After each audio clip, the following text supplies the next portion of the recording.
ہرات میں حضور علیہ السلام کی اولاد سے ایک شہزادی بیوہ ہو جاتی ہے، تو وہ اپنے بچوں کو لے کر کے سمرقند میں آتی ہے اور پوچھتی ہے کہ یہاں کوئی شخص ہو جو مجبور لوگ، مفلوک الحال لوگوں کی مدد کرتا ہو۔ تو لوگوں نے بتایا کہ یہاں دو بڑے سخی لوگ ہیں، ایک مسلمان ہے اور ایک مجوسی ہے۔ تو اس نے کہا مجھے تو مسلمان کے پاس ہی جانا چاہیے، اور گئی اور کہا کہ میں مفلوک الحال ہوں، میرا خاندان رسول صلی اللہ علیہ وآلہ وسلم سے تعلق ہے، غریب الدیار ہوں، شوہر کا سر سے سایہ اٹھ گیا ہے، یہ بچے ہیں، تو آپ اگر میری مدد کر دیں تو میری سفید پوشی کا بھرم باقی رہے۔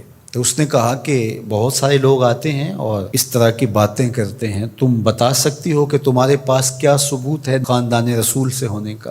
تو اس نے کہا میں مفلوک الحال ہوں، بچوں کو لے کر کے ہرات سے یہاں پہنچی ہوں، تو میں شجرہ تو ساتھ نہیں لیے پھر رہی، بس میری بات پہ اعتبار کر لیا جائے۔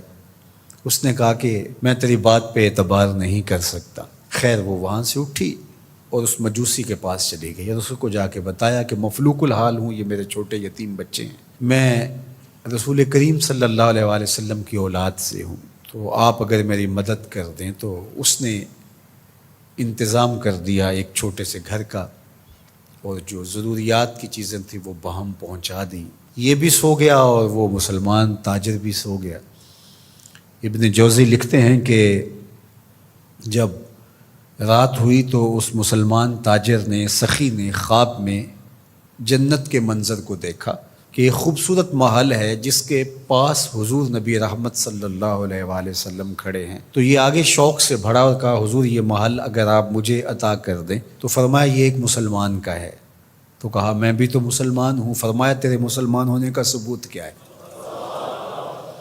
آنکھیں کھل گئیں، ماضی کا سارا قصہ ذہن میں تازہ ہو گیا، اور وہ جو لفظ کہے تھے کہ تیرے سیدہ ہونے کا ثبوت کیا ہے، وہ لفظ احساس پہ ہتھوڑے برسانے لگے اور نکال دیا گیا دربار رسالت سے۔ صبح ہوئی تو ڈھونڈتا پھرتا ہے کہ کل یہاں کوئی سید زادی اپنے بچوں کو لے کر کے آئی تھی، کسی کو پتہ ہو تو لوگوں نے بتایا کہ وہ فلاں مجوسی ساہوکار اور سخی جو ہے اس کے پاس ہے۔ تو وہ گیا اور دروازہ کھٹکھٹایا اور قدرے غسیلے انداز میں کہنے لگا کہ ہمارے نبی کی بیٹی ہے اور آپ کو حق نہیں پہنچتا ہے، ان کی خدمت ہمارا ہی حق ہے، بلکہ کہا 300 دینار لے لو اور جلدی کرو ہمارے سپرد کر دو۔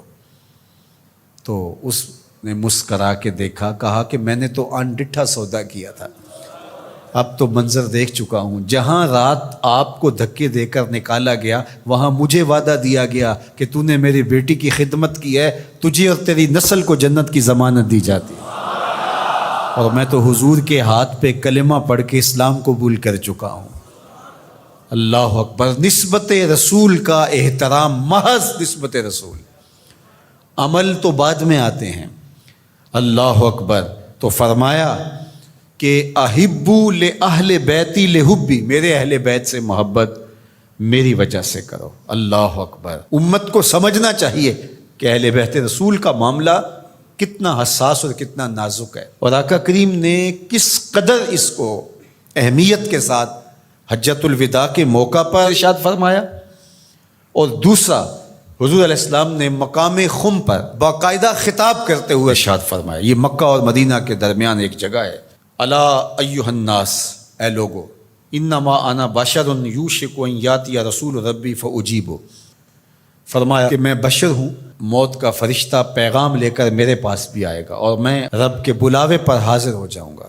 وانا تارک فیکم ثقلین، لیکن تمہیں تنہا اور لاوارث نہیں چھوڑ کے جا رہا، تمہارے اندر دو بھاری چیزیں چھوڑ کے جا رہا ہوں، جس کو میرے حضور بھی بھاری کہیں وہ کتنی بھاری ہوگی۔ اولہما کتاب اللہ، ان میں سے پہلی چیز کتاب اللہ، اللہ کی کتاب، فیہ الہدی والنور فخذوا بکتاب اللہ واستمسکوا بہ، اس میں ہدایت ہے، اس میں روشنی ہے، پس اللہ کی کتاب کو مضبوطی سے پکڑ لو اور اس کے ساتھ تمسک اختیار کر لو، جڑ جاؤ اس کے ساتھ، لپٹ جاؤ، چمٹ جاؤ اس کتاب کے ساتھ، اپنا ربط کبھی بھی قرآن سے ٹوٹنے نہ دینا، قرآن کے ساتھ اپنے تعلق باطن کو کبھی کمزور نہ ہونے دینا، اس کی تلاوت دن کے اجالوں میں رات کی تنہائیوں میں تمہارا معمول حیات رہے۔ فحث علی کتاب اللہ، حضور نے ابھارا لوگوں کو کتاب اللہ کے ساتھ جڑنے کے لیے، وَرَغَّبَ فِيهِ، اور ترغیب دی کہ اس کتاب سے وابستہ رہو، اس کتاب سے جڑو، اس کتاب کو کبھی نہ چھوڑنا۔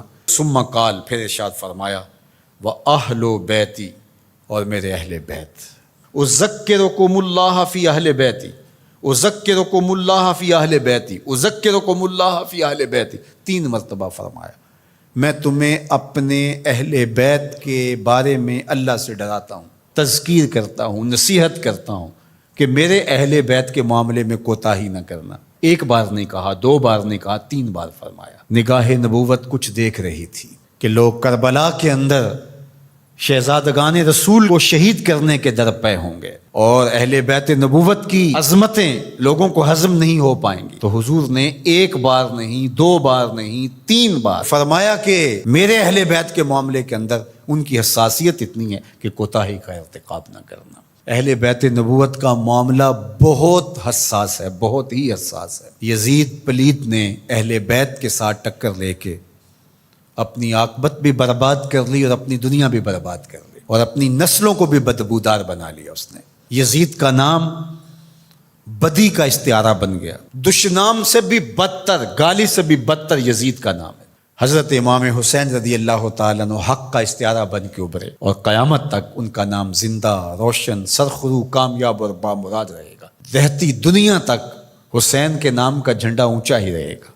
اہل بیت کے لیے دلوں میں محبت جو موجزن نہیں رکھتا سینے میں، اس کے سینے میں پتھر رکھا ہوا ہے، اس کے سینے میں کسی مومن کا دل نہیں رکھا ہوا۔ یہ پیاز تو ہر وقت سلگتا ہے، لیکن جو ہی محرم کے ایام آتے ہیں تو پھر خوشبوئیں پھیلنا شروع ہو جاتی ہیں، اور ان کے لیے دل میں جو جذبات پیدا ہوتے ہیں، اللہ اکبر، ہماری 1000 جانیں تصدق ان کے قدموں سے لپٹی ہوئی خاک پر، دین کے جھنڈے کو جس طرح انہوں نے اونچا رکھا، سرخرو اور سر بلند کیا، قیامت تک یہ امت خراج پیش کرتی رہے گی اور محبتوں کے نذرانے ان کی چوکھٹ پہ پیش کرتی رہے گی۔